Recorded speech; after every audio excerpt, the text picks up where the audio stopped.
কিছুদিন আগে আমারই এক বোন ফেসবুকেই আমাকে বলেছিল, দিদি তুমি বাড়িতে জ্যাম বানিয়ে একবার রেসিপিটা দিও। এটা আমার প্রথমবার ট্রাই করা। আমি জানি এরপরে আবার হয়তো মডিফিকেশান করতে হবে কিছু, কিন্তু বিশ্বাস করো প্রথমবারই এত অনুবদ্ধ হয়েছিল খেতে যে আমি তোমাদের সাথে না শেয়ার করে পারলাম না। সমস্ত রকমের ফল আমার কাছে যা কিছু ছিল, আপেল, কলা, কালো আঙুর, বেদানা, কমলা লেবু, প্রত্যেকটা ফল আমি প্রায় হাফ করে করে নিয়েছিলাম। এবারে আঙুর ওই 8টা মতো নিয়েছিলাম, আর হাফ বেদানা, আর একটা গোটা কলা। এগুলোর মধ্যে আমি দেখলাম কালারটা কি করে আসবে, তাই আমার মাথায় চট করে এলো যে বিট দিয়ে কিন্তু কালার আসে।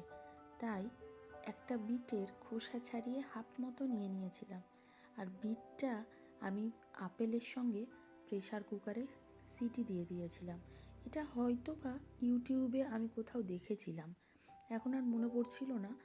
বিট আর আপেলটা সেদ্ধ হয়ে গেলে ওই দুটোকে ঠান্ডা হতে বাটিতে নামিয়ে দিলাম। এদিকে দেখো ফলগুলো আমি আলাদা করে কড়াইয়ে সামান্য একটু নুন আর চিনি দিয়ে সেদ্ধ বসিয়ে দিয়েছিলাম। হালকা সেদ্ধ হয়ে গেলে ওগুলোকেও ঠান্ডা করে একসঙ্গে দুটোকেই মিশিয়ে কিন্তু ভালো করে পেস্ট করে নিলাম। এই পেস্টটা তোমরা কিন্তু একটু হালকা দানা রাখতে পারো। আমারটা একটু যেন বেশি মনে হলো পেস্ট হয়ে গেছে, তোমরা আরেকটু দানা রাখবে।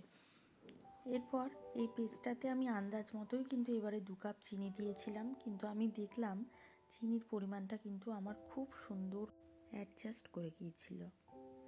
এরপরে ভালো করে কিন্তু কড়াইয়ে কন্টিনিউয়াসলি নাড়িয়ে যেতে হবে, না হলে যেহেতু চিনিটা আছে পাকটা বোঝা যাবে না এবং সেটা কিন্তু খুব টাইট হয়ে যেতে পারে।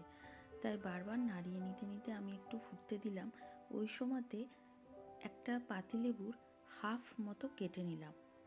দেখো ঘনত্বটা ঠিক এই পর্যায়ে এসে কিন্তু আমি আর ঘন করিনি, কারণ আজকে প্রথমবার তো আমি বুঝতে পারছিলাম না।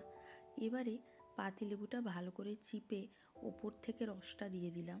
এতে এই জ্যামটার মধ্যে এই যে টক মিষ্টি যে ভাবটা ফলের, সেটা কিন্তু চলে এলো। একটা ডিশ নিয়ে তার উপরে এটা একটু ফেলে নিয়ে এরকম হাত দিয়ে দাগ কাটলে যদি সোজা দাগটা বেরিয়ে আসে তাহলে বুঝতে হবে এটা হয়ে গেছে। এটাও কিন্তু আমি কোনো এক সময় ইউটিউবে দেখেছিলাম, সেটা দেখেই আজকে করলাম। এত সুন্দর রঙটা ধরেছে আর এত সুন্দর দেখতে লাগছে যে নিজেই নিজের পিঠ চাপড়াতে ইচ্ছা করছে। তাই সাথে সাথে 2খানা পাউরুটি বার করে তার উপরে একটু জ্যাম লাগিয়ে বাড়িতে একটু পরিবেশন করে দেখলাম যে তারা কি বলে।